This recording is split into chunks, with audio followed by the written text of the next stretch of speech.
Salut toi! Ce mois-ci, j'ai participé non pas à un, non pas à, enfin si, à 2 challenges en même temps. Et du coup, c'était compliqué. Genre d'agencer ensemble les pales pour que ça corresponde au thème de l'un et de l'autre et tout ça. Je t'avoue que c'était vraiment assez compliqué. Est-ce que je referais ça dans ma vie? Probablement, puisque je suis maso. Donc du coup, j'ai participé au Cozy Book Challenge, organisé par Rêve ta vie en lecteur, et au Il était une fois Challenge, organisé par la Retourneuse de temps et Éveil des mots. Et du coup, cette vidéo est là pour te faire à la fois un update lecture du mois de mars, du coup, et te faire également un compte-rendu des 2 challenges. Je vais organiser cette vidéo en fonction des menus du Cozy Book Challenge, parce que du coup, c'est plus organisé comme ça. Et en même temps, je vais te dire à chaque fois dans quelle catégorie ça correspondait pour le Il était une fois challenge. Et du coup, tu me diras, mais enfin, c'est quoi le Cozy Book Challenge et c'est quoi le Il était une fois challenge? Et je te répondrai, mon enfant. Pour le Cozy Book Challenge, je vais mettre la vidéo faite par la créatrice, Rêve ta vie en lecteur, en barre d'infos. Ça va être beaucoup plus simple comme ça, parce que sinon ma vidéo elle va être interminable si je te l'explique en détail. Et pour le Il était une fois challenge, je vais te l'expliquer parce que pour le coup il n'y a pas de vidéo YouTube qui explique le challenge. C'est un challenge en équipe dans lequel il a fallu que je lise 14 livres. Je sais pas ce qui m'a pris. 14 livres. Et puis alors attends, parce que c'était pas 14 petits livres. Si tu veux marquer des points, et bien sûr que je voulais marquer des points pour mon équipe, il fallait lire des gros livres. Et malgré tout, je ne regrette rien. Non, je ne regrette rien. Malgré le fait que j'ai très peu dormi, que j'ai complètement arrêté d'écrire, que ma vie sociale était à néant, que ma vie de couple était à néant, malgré tout, je ne regrette quand même rien parce que je me suis fait des super collègues, câlins les collègues, mes outsiders d'amour. Câlin. J'ai réussi à lire 13 livres sur 14 et j'avais une de mes collègues d'amour qui elle avait fini ses lectures en avance et du coup qui m'a proposé de lire le dernier livre pour moi, ce qui m'a permis de quand même finir mon plateau parce que ça fait partie des règles, c'était pas de la triche, c'est dans les règles, on a le droit de faire ça. J'ai beaucoup trop parlé, tu as le droit de me dire ta gueule en commentaire, mais avec bienveillance s'il te plaît. T'inquiète pas, ça y est, on rentre dans le vif du sujet, mon update lecture. Menu. Numéro 1, Disney, Ratatouille. Mais j'ai toujours pensé qu'en travaillant dur et avec un peu de chance, tôt ou tard, mon talent serait enfin reconnu.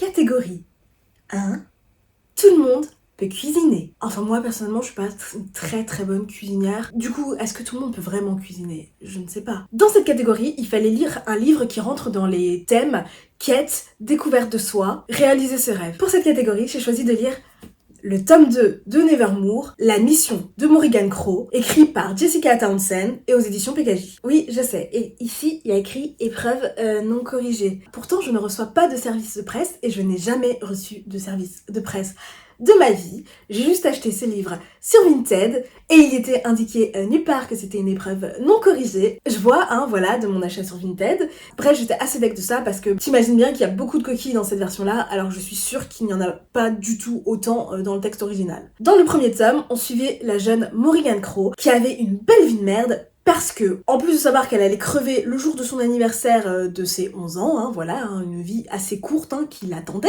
elle est accusée d'être responsable des problèmes d'absolument tout le monde. Mais quand je dis tout le monde, c'est tout le monde, tu vois. J'ai foiré mon examen, c'est ta faute, Morrigan Crow. Non, c'est juste parce que t'es un abruti, en fait. J'ai foiré mon date, il veut pas sortir avec moi. C'est ta faute, Morrigan Crow. Non, c'est probablement parce que tu as mauvaise haleine. Tu vois un peu le genre, tu vois. Tout le monde mettait tous ses problèmes sur son dos parce qu'il disait que c'était une enfant maudite. Laissez-la tranquille, en fait. Elle est responsable d'absolument rien, même pas de son prénom de merde. Laissez-la tranquille, ça suffit. Le jour de ses 11 ans, donc le jour où elle est censée décéder, dans d'atroces souffrances, enfin ça c'est pas précisé en vrai, mais on imagine que comme elle a une vie de merde, sa mort doit pas être hyper douce non plus, tu vois. Bref, ce jour-là, un mec chelou vient à sa rencontre. Et que veut-il? La kidnapper pour l'emmener dans un monde magique. Ne faites pas ça chez vous les enfants. On ne suit pas, non, les mecs chelous qui vous proposent de vous emmener avec eux dans un monde magique. Ça ne se fait pas. Il se trouve que pour le coup, Morrigan, elle a bien fait de faire ça parce que sa vie s'améliore quand même grandement une fois qu'elle est dans ce monde magique avec ce mec chelou. Donc en vrai, elle a bien fait. Mais ce n'est pas un exemple à suivre. Et voilà, je peux pas en dire plus, si ce n'est que dans le tome 2, on continue à suivre les aventures de Morrigan Crow dans ce monde magique. Le tome 1, j'avais trouvé que c'était un livre jeunesse sympathique, mais sans plus. Si ce n'est à la limite la fin que j'ai trouvé très très intrigante. Le reste c'était bien, hein, c'était une très bonne lecture, mais j'étais pas, tu vois, c'était pas le livre qui allait me marquer, ni le livre que j'allais conseiller à tout le monde. Et d'ailleurs je me suis questionnée en lisant le tome 1, parce que c'était un livre très conseillé, je me suis dit je pense que je comprends pas totalement non plus. Mais en lisant le tome 2, j'ai compris. On gagne énormément en intérêt dans ce tome 2. Mais vraiment, ça n'a rien à voir. On apprend beaucoup plus à s'attacher au personnage de Morrigan et aux personnages qui l'entourent, alors que je trouvais dans le tome 1, Morrigan on s'y attachait à peu près. J'avoue que tous les personnages qui gravitaient autour d'elle, j'en avais un petit peu rien à faire. C'est pas que j'en avais un petit peu rien à faire, c'est que j'étais pas spécialement touchée par eux, et c'est vrai que là, un petit peu plus. Il y a des vibes école de magie, tout ça, et moi c'est des vibes qui me plaisent, et pour une fois, on est quand même dans un univers où on pourrait éventuellement avoir envie de vivre, tu vois, on n'est pas dans un truc dystopique où tu te dis « Oh mon dieu, je n'ai pas envie de vivre là-dedans », tu vois. Et moi j'ai quand même plus l'habitude de lire des livres comme ça, donc ça fait plaisir d'avoir un livre dans lequel tu te dis « Ok, moi ce monde-là, il m'intéresse, pourquoi pas ». Pourtant il y a des créatures que t'as pas envie de rencontrer quand même dedans, tout n'est pas rose, hein. Il y a aussi des éléments, des questionnements assez profonds pour du jeunesse, je trouve, notamment justement grâce à ces fameux trucs qu'il y a sur la couverture, hein, je vais vraiment pas t'en dire plus. Ça, si tu as lu le livre, tu sais, j'ai trouvé ça assez profond, assez audacieux pour du livre jeunesse, d'être parti sur cette histoire-là avec ça, tu vois. Et j'ai trouvé ça très intéressant. Bon, il y a quelques mystères à résoudre dans ce tome-là, j'avoue que je les ai vus venir très très vite, ça reste du jeunesse, c'est normal que ce soit pas non plus l'énigme la plus complexe qui soit. Au fur et à mesure de ta lecture, tu te dis « Ah, moi je pense que c'est ça », et bon, effectivement, c'était ça. C'était une lecture très agréable, et j'ai très très hâte de lire la suite. Catégorie 2. Chaud devant! Dans cette catégorie, il fallait lire un livre jeunesse, un livre illustré ou un graphique. Alors bien sûr, Nevermore pourrait rentrer aussi dans cette catégorie, mais j'ai essayé, tu vois, de pas doubler mes lectures. J'ai pas réussi à chaque fois, mais là j'ai réussi à trouver quelque chose spécifiquement pour cette catégorie. Et j'ai lu le tome 2 de la BD Elle, écrit par Kit Toussaint, illustré par Aveline Stockart et aux éditions Le Lombard. Dans le premier tome, on suivait les aventures de Elle, c'est elle.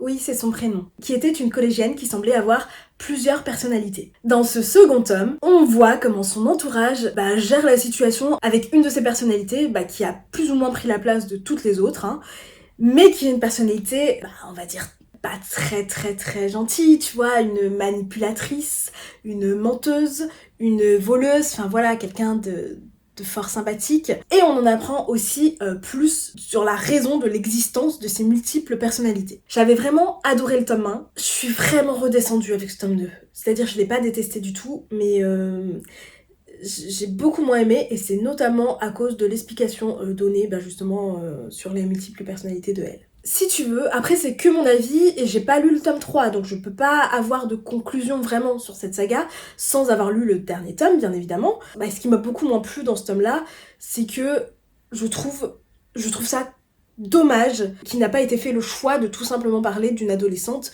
qui a des troubles de l'identité, parce que ça aurait été très intéressant aussi. Je ne vois même pas ce que ça rajoute actuellement, l'explication qui a été donnée ici. Après, peut-être que j'aurai une réponse dans le tome 3, hein. Parce que les troubles de l'identité, le TDI, c'est quelque chose qui est très peu abordé en fiction, et quand il est souvent très mal abordé.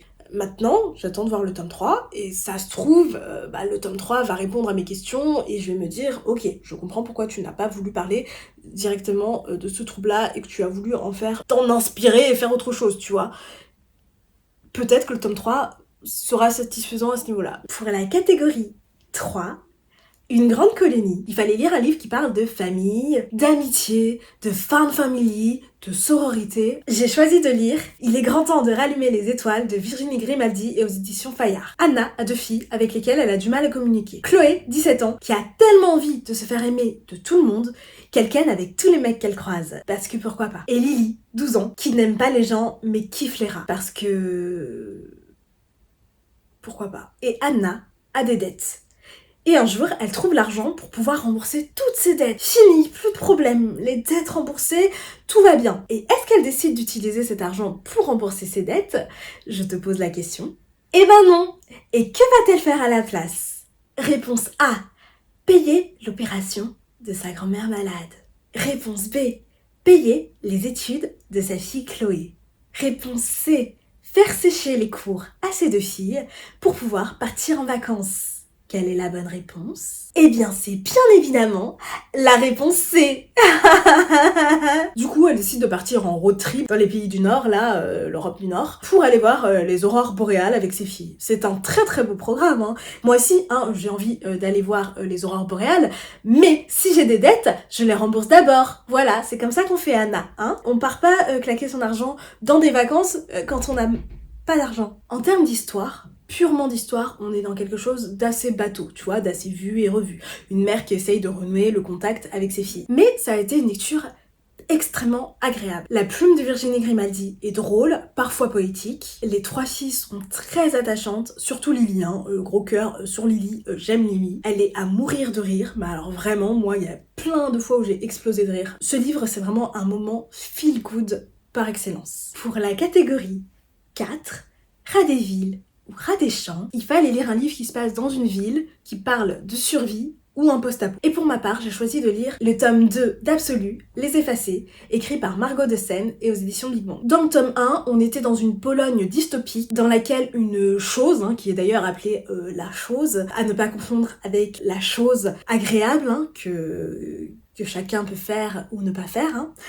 Non, cette chose-là est monstrueuse et cette chose-là est enfermée dans une zone du coup. Et chaque année, un certain nombre de jeunes sont envoyés dans cette zone pour aller éradiquer la chose. Et on y suivait un certain nombre de points de vue, 7 je crois, mais je ne suis pas sûre, de jeunes mobilisés dans cette fameuse zone, notamment le point de vue de Prime, puisqu'on commençait avec lui, le point de vue de Johanna et le point de vue d'Edouard. Je t'aime, Edouard, épouse-moi. Oui, je sais que tu n'es pas une personne réelle, mais qui ne tente rien n'a rien, donc je t'aime. J'avais adoré le tome 1. C'était une de mes meilleures lectures de 2024. Vraiment, j'avais adoré. Et ce tome 2 ne m'a pas du tout déçu. J'ai adoré tout autant que le premier tome. On est ici tout autant dans de la survie que dans de la politique. Un peu vibes Hunger Games 2, tu vois. Mi-survie, mi-politique. Et moi, c'est des choses qui me plaisent grandement. Ce tome 2 est palpitant. On a peur avec les personnages, on souffre avec les personnages. Et j'aime souffrir puisque je suis maso, donc ça m'a plu. Et bon sang, qu'est-ce que j'ai hâte que le dernier tome sorte. Allez, viens le 3e tome, je veux que tu sortes et que tu sois entre mes mains pour que je puisse te lire, s'il te plaît. Et ça y est, j'ai maintenant 4 points et je suis une petite souris toute mignonne. Passons maintenant au menu de série Game of Thrones. Pour la catégorie 1, Dracarys. Il fallait choisir des livres qui entraient dans le thème dragon, créature, magie. Et moi, j'ai choisi de lire Fourth Wing, écrit par Rebecca Yarros et aux éditions Hugo Roman. On suit Violette, qui est forcée par sa maman de rejoindre une académie pour devenir conductrice de dragon. Ou cavalier, si tu préfères, c'est un petit peu mieux cavalier. Elle en a pas du tout envie, mais c'est comme ça, c'est maman qui décide. Sauf que, pour devenir conductrice de dragon, il faut passer des épreuves un peu à la Koh-Lanta, plus mortelles quand même, j'avoue, parce que tu risques à tout moment de finir en barbecue. Je vais pas plus que ça rentrer dans les détails parce que j'en ai fait un vlog récemment que je t'invite à voir si tu veux plus de détails sur Fourth Wing. En gros, pour résumer, j'ai beaucoup aimé, on s'ennuie jamais, j'aime beaucoup les dragons et tout le système de magie qui est lié à eux, même si, bon, c'est pas le truc le plus original du monde, n'empêche que ça m'a beaucoup plu. J'aime les personnages, surtout le personnage principal, hein, Violette. J'aime son crush, parce que c'est dans la collection Romantasy d'Hugo Roman, donc forcément il y a une romance, hein, t'imagines bien. Et j'ai très hâte de découvrir la suite, bien que les retours anglophones soient pas foufou à son sujet, du coup ça me fait aussi peur. Pour la catégorie de Valar Morghulis.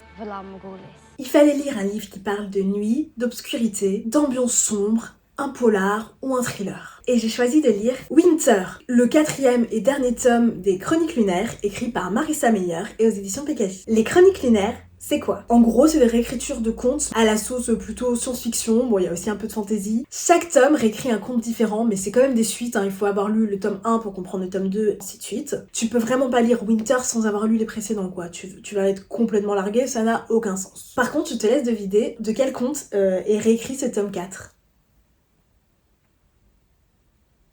Tu as la réponse? La princesse au petit pois! Non, je rigole, c'était pas ça. Blanche-Neige, bien évidemment. Parce que winter, hiver, voilà, c'est lié.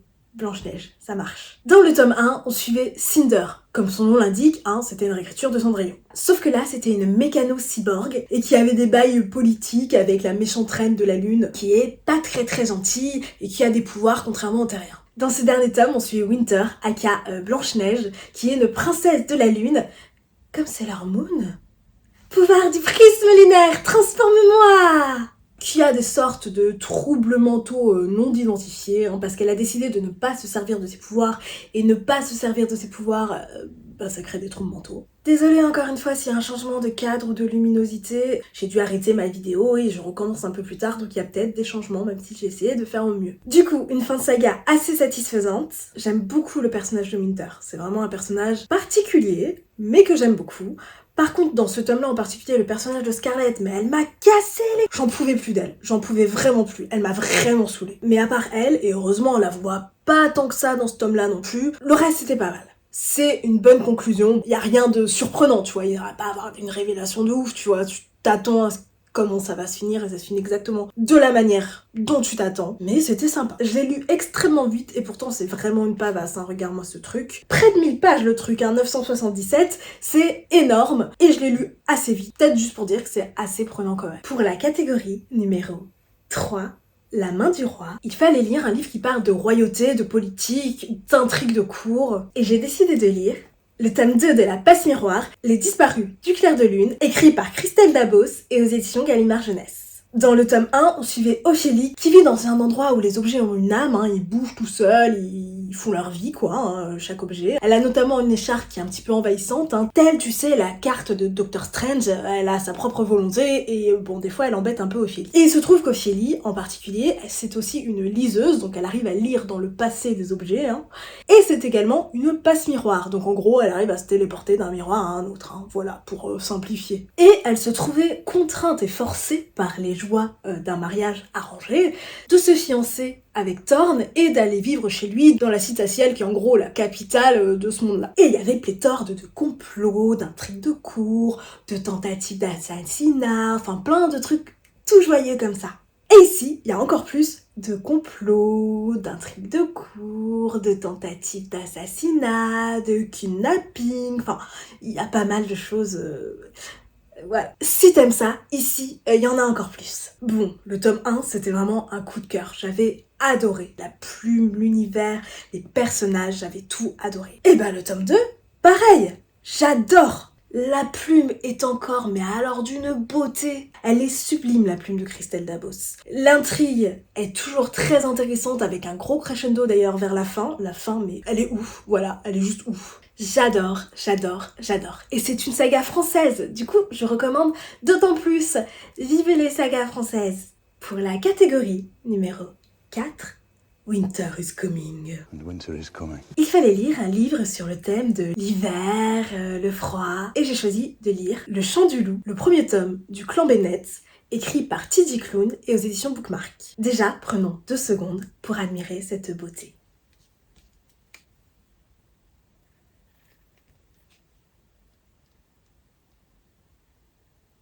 C'est beau. Alors, ce livre, coup de cœur ultime. Voilà, même avant de te dire de quoi ça parle, ce livre est juste une pépite. C'est un coup de cœur monumental. Ce truc, il m'a pris là, tu vois. Franchement, j'ai adoré. C'est formidable, Le Chant du Loup, c'est formidable. On suit Ox, qui est un adolescent tout mignon, on a envie de lui faire des câlins. Et d'ailleurs, c'est ce que fait Joe Bennett la première fois qu'il rencontre Ox. Il ne se gêne absolument pas pour lui sauter dans les bras, inopinément, et lui faire un gros câlin. Et il se trouve que Joe Bennett, il parle beaucoup. Et je crois même que dans leur première rencontre, mais ça je suis plus sûre, mais il me semble que, en tout cas c'est dès les débuts, il lui dit directement « Toi, tu es à moi !» Voilà, il a décidé que c'était sa chose. Voilà, tout simplement. C'est mignon. Bref, c'est un gamin un petit peu chelou. Moi, personnellement, j'aurais eu un petit peu peur, tu vois, j'aurais trouvé chelou, j'aurais été très loin. Mais ce n'est absolument pas ce que fait Ox. Au contraire, lui décide de se lier d'amitié avec ce gamin et petit à petit se faire intégrer dans la famille de Joe, le clan Bennett, qui se trouve avoir un mystérieux secret. Pour te donner un petit indice sur le secret qui n'en est pas tellement un, mais voilà, je laisse jouer le mystère. L'indice est sur la couverture. Voilà. Là aussi, t'as un indice si tu veux. Et là, regarde, un indice. Voilà, je pense que tu as deviné, mais si jamais tu n'as pas deviné, c'est pas grave. J'arrête de faire du suspense. Oui, il y a des bails de loup-garou. Mais ce livre, il a tellement touché un truc en moi. Et je sais pas pourquoi. Je sais pas pourquoi, parce qu'en vrai, les trucs de mecs ou de meufs possessives, tout ça, t'es à moi, c'est un truc que je déteste, c'est un truc qui m'horripile. Et pourtant, là, je vais pas cacher que c'est que ça. On est là-dedans. Et là, je sais pas ce qui m'a pris, je sais pas ce qui se passe avec ce livre, mais j'adore. Tu vois, ici, il y a ce truc de posséder, d'appartenir à une meute, posséder même quelqu'un, enfin, le truc de possessivité est très présent ici, hein, très très présent. Et pourtant, là, ça l'a fait. Le personnage d'Ox, mes cœurs sur lui. J'aime Ox. J'aime aussi le personnage de Joe, mais d'une autre façon. L'histoire n'est pas vraiment originale, il y a pas énormément d'action. En vrai, sur le papier, c'est pas ouf. Et pourtant, la plume, la manière d'être tout le temps, constamment, dans la tête d'Ox, d'être finalement Ox, parce que en vrai c'est ça, quand j'ai lu ce livre, j'étais Ox, tu vois, il y avait pas lui et moi, j'étais Ox. Alors, j'entends, hein, c'est bizarre dit comme ça, mais c'est vraiment ce que j'ai ressenti, hein. Ne me juge pas s'il te plaît. Tu vois, c'est ça en fait. Si par exemple je compare à Absolu, que j'ai pourtant adoré, c'est vrai que je trouve qu'Absolu, il y a pas mal de fois où tu es en dehors des émotions des personnages. Je peux ressentir une distance avec les personnages dans Absolu. Ici, je suis en fusion avec le personnage d'Ox. Je sais que c'est de plus en plus bizarre, hein, ce que je lui dis. Je t'explique mon ressenti, voilà, c'est comme ça, je dis plus rien. Gros, immense, phénoménal coup de cœur pour ce premier tome de la saga du clan Bennett, et j'espère que les 3 prochains vont me faire vivre la même chose, parce que maintenant je mets tellement haut que je vais être déçue si j'ai pas le même niveau. C'est pas original et pourtant c'est fou. En ce qui concerne la romance, parce qu'il y a de la romance, au départ elle est un petit peu chelou, parce que les personnages ont un grand écart d'âge, et au début t'es je sais pas, c'est peut-être un peu malaisant, je sais pas, mais en vrai la romance elle est... J'adore la romance entre ces deux personnages. Et j'ai maintenant 8 points. Je suis un chat. Miaou. Miaou, miaou. C'est moi le chat. Menu numéro 3. Jeux vidéo. Spiritfarer.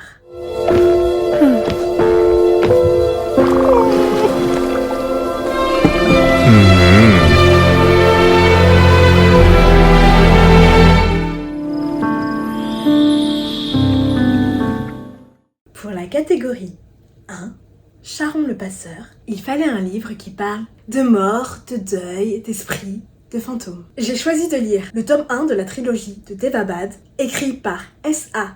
Chakraborty et aux éditions de Saxus. On suit Nari qui survit en escroquant des gens dans le Caire du XVIIIe siècle. En gros, elle leur promet de les guérir en leur donnant des instructions pour effectuer des rituels chelous. Et elle en profite pour aller cambrioler leur maison restée vide du coup pendant qu'ils font leur rituel chelou. Nari est donc ce qu'on appelle une personne formidable. Un jour, elle invoque inopinément Dara, qui se trouve être un djinn, et je parle pas du pantalon, mais je parle plutôt d'un djinn du genre, c'est lui d'Aladin, tu vois, ton meilleur ami, tout ça. Même si Dara, il dit non, mais moi je suis pas un djinn. Mais si, un peu quand même. Non, on fait la même chose, mais ça n'a rien à voir en fait. Et se trouve contraint et forcé à devoir quitter le Caire pour aller se rendre à Daevabad, la fameuse cité de laiton, dans lequel vit diverses et variées créatures magiques, et dans lequel vit le prince Ali, oui c'est bien lui, Ali Ababwa, qui est totalement en désaccord avec son père sur sa façon de gouverner Daevabad. Si jamais tu t'es posé la question, oui, c'était pas une blague, il s'appelle bien Ali et c'est bien un prince. Franchement, ça m'a plu. C'est rafraîchissant de lire une fantaisie qui n'est pas inspirée du folklore européen, mais plutôt de celui du Moyen-Orient. J'adore. J'en lis pas assez, j'aimerais en lire beaucoup plus, et quand je le fais, en général, j'adore. Je trouve quand même qu'il y a un petit bémol, pour moi, dans la cité de laiton, c'est au niveau du rythme. Il y a quand même quelques passages où je me suis un tout petit peu ennuyée. Je vais pas mentir. Mais après, dans la globalité, c'est vraiment très bon. Et là encore, une fois n'est pas coutume, j'ai très hâte de lire la suite. Pour la catégorie numéro 2, Destination Caraïbes, il fallait lire un thème qui parle d'îles, de bateaux, de pirates, d'exploration. J'ai lu Bah non, attends, j'ai rien lu dans ce thème-là. Je serai jamais un dragon? Mais je veux être un dragon, moi! Est-ce qu'on peut tricher? Parce que moi, techniquement, je suis d'origine haïtienne.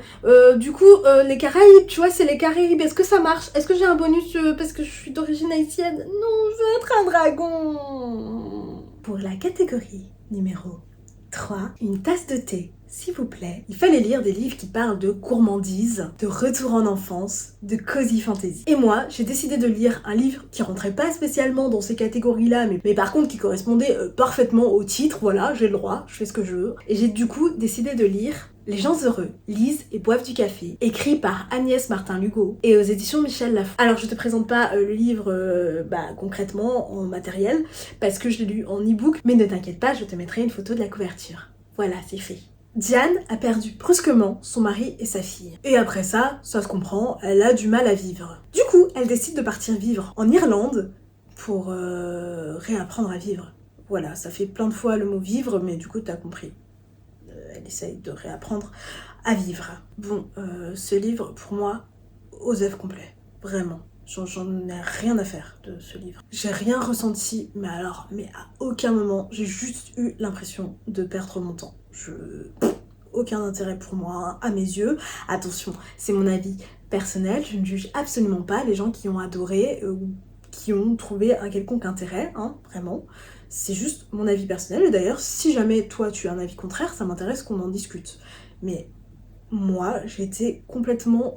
j'ai pas du tout été dans cette histoire-là, je m'en fiche. Je l'ai trouvée chiante. L'histoire d'amour, parce qu'il y a une histoire d'amour, je ne comprends pas cette histoire d'amour. Je ne comprends à aucun moment comment il peut y avoir romance. J'allais dire comment il peut y avoir attirance, mais attirance, à la limite, ils sont peut-être juste tous les deux beaux gosses, donc là, ok, on comprend. Mais comment il peut y avoir romance, amour, si tu veux, entre ces deux personnages-là, tels qu'ils me sont décrits? Je ne comprends pas. En tout cas, pour moi, hein, je suis consciente que c'est subjectif, lui, il a absolument rien d'attirant dans son caractère. À quel moment une femme qui en plus a eu un mari qui était tout le contraire, hein, c'est-à-dire joie de vivre, tout ce que tu veux, enfin un mari qui avait l'air fun, tu vois, à quel moment elle se dit je vais aller méprendre de l'autre ours associable là-bas? Enfin, je ne sais pas. Dans la catégorie numéro 4, Gardien de la nature, il fallait lire un livre qui parle d'anthropomorphisme, d'animaux, de nature. Et dans cette catégorie, j'ai décidé de mettre Le Chant du loup. J'en ai déjà parlé plus tôt, donc bien évidemment, je vais pas t'en reparler là. Va lire Le Chant du loup. En vrai, il y a un truc dont j'ai pas parlé tout à l'heure à propos de ce livre, c'est cette édition-là. Je sais absolument pas si elle est encore vendue, mais en tout cas, si elle l'est, cette édition est juste incroyable. C'est-à-dire, en plus d'être magnifique de l'extérieur, hein, enfin, t'as des pages, mais regarde-moi ces pages, c'est juste sublime. De temps en temps, mais là je vais pas te montrer, comme ça tu vas découvrir si jamais t'as envie de le lire, t'as des illustrations, carrément, tu vois, en fin de chapitre souvent tu peux avoir des illustrations. À la fin tu as même une petite BD, enfin je te montre la première page. Et en plus de ça, c'est mon premier relié des éditions Bookmark, mais alors la qualité que ça a l'air d'avoir. Tu sais, les autres livres avec le jaspage, j'ai toujours l'impression que le jaspage est fragile, que si je le manipule trop, il va partir. Enfin, je sais pas, j'ai cette impression souvent de fragilité avec les autres livres reliés avec du jaspage, mais ici, j'ai l'impression que si je frotte, ça part pas. Enfin, la qualité de l'objet, magnifique. Maintenant, après ce petit moment téléachat, passons quand même à la suite. J'ai que 11 points. Moins. Passons maintenant au menu 4. Jeux de société. Gloomhaven. Pour la catégorie numéro 1, compagnie d'aventuriers, il fallait lire un livre avec un héros, une prophétie ou un livre dont vous êtes vous-même le héros. Et j'ai choisi de lire le tome 1 de Percy Jackson, Le voleur de foudre, écrit par Rick Riordan et aux éditions Albin Michel Jeunesse. Encore une fois, j'ai lu ce livre en e-book, donc je te mets la couverture ici. On suit le jeune Percy Jackson à qui il arrive tout le temps des trucs bizarres. Du genre une prof de maths ou une prof quelconque qui se transforme en furie. Lui, teubé comme il est, il pense que c'est juste les conditions de son trouble de l'attention ou de sa dyslexie. Mon mec a aussi des troubles de l'attention, faudrait peut-être que je lui demande si régulièrement il voit des gens se transformer en créatures mythologiques, parce que ça m'intéresse, c'est fascinant. Bref, finalement, Percy Jackson a peut-être une autre explication qui concerne son lien avec un dieu grec. Je ne te dirai pas lequel, parce que on cherche un petit peu à savoir quand même quand on lit le livre, hein, avec quel dieu il a un lien. On ne sait pas. Enfin, si, tu sais, quand tu lis le livre, au bout d'un moment, tu sais. Mais là, tout de suite, maintenant, je ne veux pas te dire, donc tu ne sais pas. Moi, je sais, et toi, tu ne sais pas. Je l'avais lu à l'époque, je crois que j'étais au lycée, un truc comme ça. Je me souviens que j'avais pas trop aimé, je pense que c'était pas vraiment la bonne période pour moi. Hein. Je sais plus si j'étais au collège, je devais être au collège, tu vois, mais c'était une période où je lisais Twilight, donc forcément, et j'étais plus mood Twilight que Percy Jackson, donc ça m'avait pas parlé plus que ça, à l'époque. Là, en le relisant, je me suis demandé pourquoi je l'ai pas relu plus tôt, parce que c'est vachement cool. C'est du jeunesse et c'est absolument pas en aucun cas révolutionnaire, ça ne révolutionne pas le genre, enfin peut-être qu'à l'époque oui, je ne sais pas, je ne l'ai pas remis dans son contexte, j'en sais rien, mais en tout cas actuellement, si tu le lis actuellement, tu vas pas te dire waouh c'est fou comme c'est inventif. Non. Mais c'est très sympathique. Et gros plus, j'apprécie grandement comment la mythologie grecque, en gros, est impliquée dans notre monde moderne. Tu vois, je sais pas si je me suis bien exprimée, mais j'aime bien ça. Bon, il y a quelques trucs un petit peu lassants, du genre qu'en fait, dans chaque chapitre, à un moment donné, il affronte une créature mythologique, et au bout d'un moment, t'es là... S'il te plaît, est-ce qu'on pourrait pas... Enfin, on n'est pas obligé non plus d'affronter... on peut avoir un chapitre où on est tranquille, pépère, sans avoir à affronter un minotaure ou que sais-je.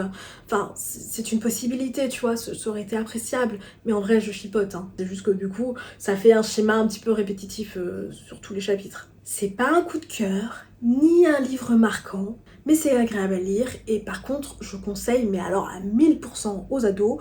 Si tu es un ado qui aime la mythologie, mais alors ça va te plaire, voilà. Si tu es un ado qui n'aime pas la mythologie, bah peut-être que ça va te permettre de te dire « Ah, en fait, il y a peut-être des trucs pas mal, j'aime bien, je sais pas. » Enfin bref, je conseille complètement ce livre aux ados. Pour la catégorie numéro 2, initiative égale 99, il faut lire un livre recommandé par quelqu'un. Je considère que j'ai lu plusieurs livres recommandés par quelqu'un, puisque dans l'autre challenge, justement, de temps en temps, il y avait des espèces de recos sauvages qui popaient comme ça, et puis j'en ai pris quelques-unes. Je considère cette catégorie comme faite, c'est-à-dire qu'il y a des livres, notamment Les gens heureux lisent et boivent du café, je n'aurais jamais lu ce livre de mon existence tout entière, et ça aurait été très bien comme ça. Pour la catégorie numéro 3, repos court ou repos long, plutôt repos long pour moi, j'ai besoin de dormir. Il fallait lire des livres qui parlent de jeux, d'épreuves, de tournois, de compétitions. Et j'ai décidé de lire dans cette catégorie le premier tome de L'Empire des femmes, Sapientia, écrit par Cassandre Lambert et aux éditions Didier Jeunesse. Ici, on est dans un monde contrôlé par les femmes, tant et si bien que les hommes sont réduits à l'esclavage. Ils sont soit hommes de compagnie, en gros des serviteurs, soit oncles, pour pouvoir s'occuper des petites filles, parce qu'on s'en fout royalement des petits garçons, tu vois. On s'en fout qu'il y ait quelqu'un ou pas pour s'occuper d'eux, rien à faire. Ou soit reproducteurs. En gros, comme des taureaux, tu vois, ils servent juste à fournir leurs semences pour que les femmes puissent avoir de beaux bébés. Enfin, de jolies filles, parce qu'elles espèrent toutes avoir des filles, hein, pas de garçons. Et nous, on suit justement Adonna, qui, comme toutes les jeunes femmes qui se respectent de 18 ans, doit mourir d'envie d'avoir des bébés. C'est pas moi qui pense ça, hein, bien sûr, hein, c'est les femmes dans ce livre. Vraiment. Enfin, moi, je pense tout le contraire, globalement. Et il se trouve que Adonna, elle a pas vraiment envie, finalement, mais sa maman la force. Enfin, dans mon bilan lecture, j'ai quand même que des mamans un peu connasses, hein, qui adorent forcer leurs enfants à faire des trucs qu'elles ont pas envie de faire. Enfin, mère de l'année. Et on suit également un gars, je sais vraiment plus comment il s'appelle, désolé, enfin, c'est un spoil sur ce que j'ai pensé de cette histoire. Hein. Hélios, il s'appelle Hélios, qui doit devenir géniteur, et pour ça, les hommes qui veulent devenir géniteurs doivent aller combattre dans une arène pour prouver, en gros, que leur sperme est le meilleur de tous, voilà. Alors, comment prouver ça en se battant dans une arène ? Mais ils doivent prouver ça en se battant dans une arène. Le concept, génial. En pratique, Nope. Je trouve que c'est très immature et ça m'a laissé complètement en dehors. Et je te dis ça, je lis des romantici young adultes qui sont pas très matures non plus, hein, et j'ai pas de problème, je lis même du jeunesse. Là, c'est même pas juste que l'histoire ou l'intrigue, c'est la plume, tout est immature. Je lirai quand même le tome 2 parce que le seul moment où j'ai eu un tant soit peu d'intérêt pour cette histoire, c'est bien la fin, hein, je me suis demandé, peut-être elle va raconter un truc intéressant dans le tome 2, je ne sais pas. Ça m'a questionné. Et puis ça se lit très vite, hein. Je crois que le tome 2 fait la même taille et bon ça se lit vite, hein, quoi qu'il en soit. Et surtout, j'ai acheté les 2 tomes en même temps. Voilà, si j'avais acheté les 2 tomes séparément, je n'aurais pas acheté le tome 2 pour le lire.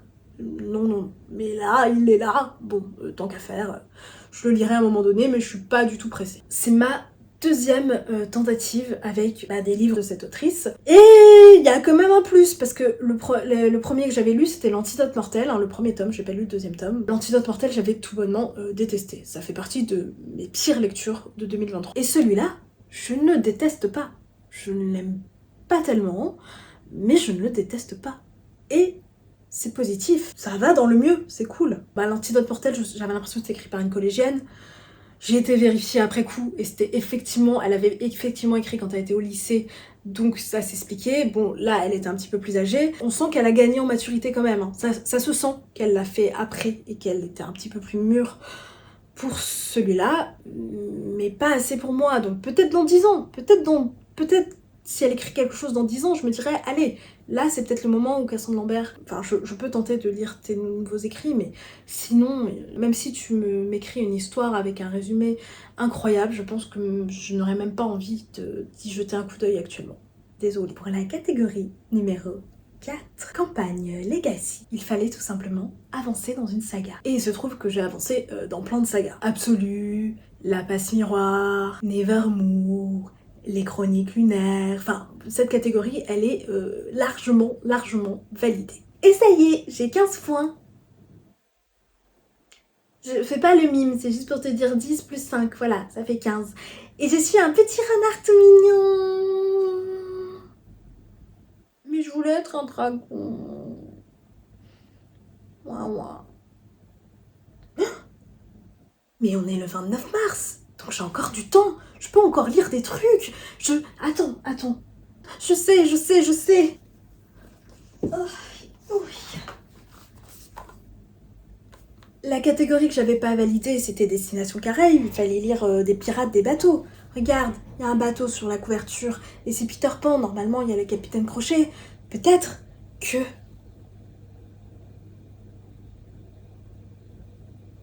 Tu permets un instant? Je lis. Fini!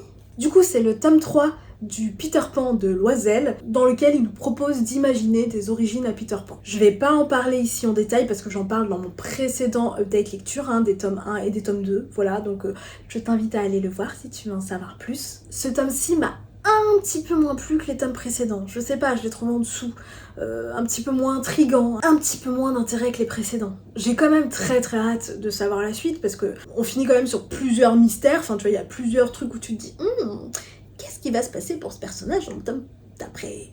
T'as quand même envie de savoir. Bref, j'avoue que pour ce tome-là, ça va, mais sans plus, alors que vraiment, les premiers tomes, j'avais beaucoup aimé. Ça y est, je suis un dragon! Dragon! Mais je suis un dragon tout mignon!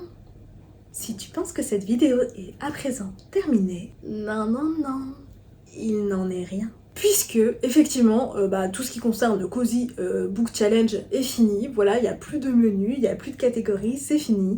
Mais par contre, pour le Il était une fois challenge, il reste encore 2 livres, si je dis pas de bêtises, qui rentraient dans les catégories du Il était une fois challenge et qui ne rentraient pas du tout dans les catégories du Cozy Book Challenge.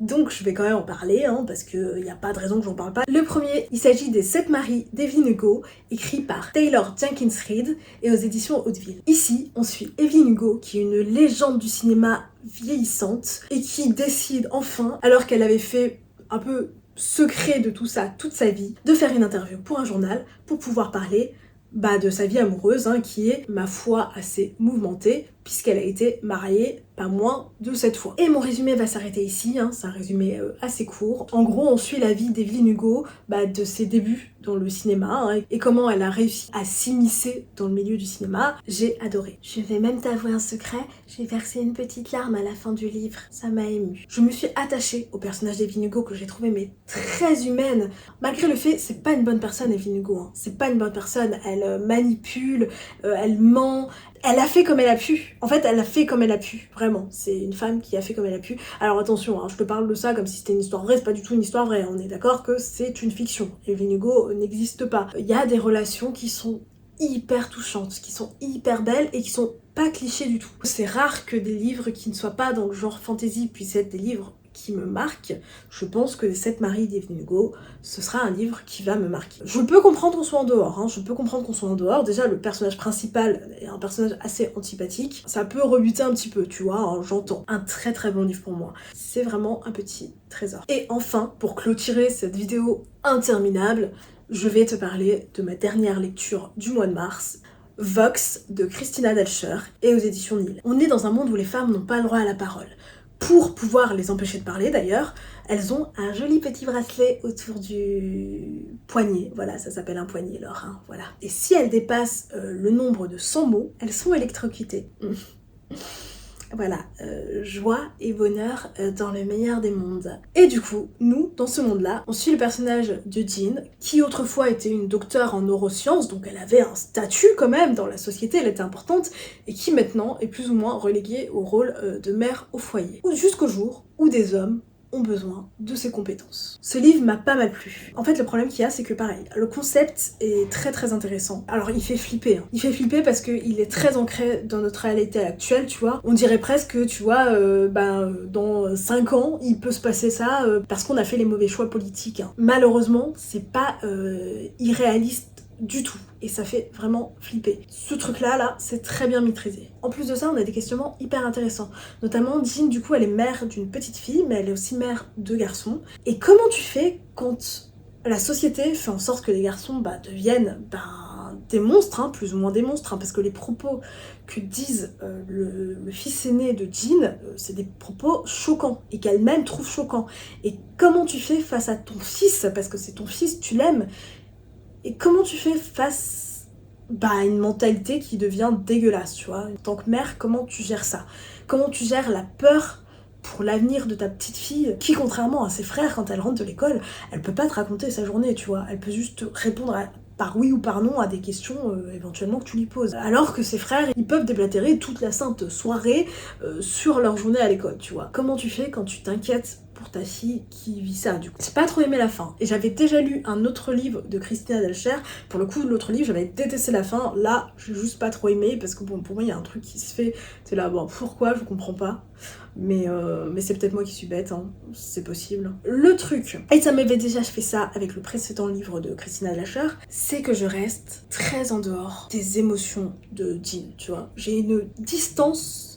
En fait, sa plume, pour moi, crée une distance entre moi et son personnage principal. Et pour moi, c'est important de pas avoir cette distance-là, tu vois. Et c'est ce qui fait que ce livre aurait pu être un coup de cœur, aurait pu être une excellente lecture, et qu'il n'est qu'une lecture intéressante parmi d'autres, parce que tout ce qui est intrigue, ouais, tout ce qui est t'attacher au personnage, ouais, non, je reste en dehors. Alors attention, hein, on n'est pas du tout sur l'Empire des femmes dont je t'ai parlé plus tôt. L'Empire des femmes, je trouve ça immature. L'Empire des femmes, malgré le concept qui aurait pu être extrêmement intéressant, je ne trouve pas exploité de la meilleure manière possible, mais c'est vraiment juste à cause de l'immaturité du truc. Ici, c'est pas du tout ça. Ici, c'est très très bien exploité. C'est vraiment juste la distance qu'il y a entre moi et les émotions de Jean, qui est mon seul bémol, mais qui est un bémol très très fort. Et donc, pour résumer ce challenge, je l'ai trouvé hyper intéressant. Moi, en plus d'être passionnée de livres, je suis aussi passionnée de jeux de société. Et là, c'était un petit peu en mode Jumanji. Des fois, c'était frustrant parce qu'on te balançait des bonus complètement inopinément, et toi, t'étais là...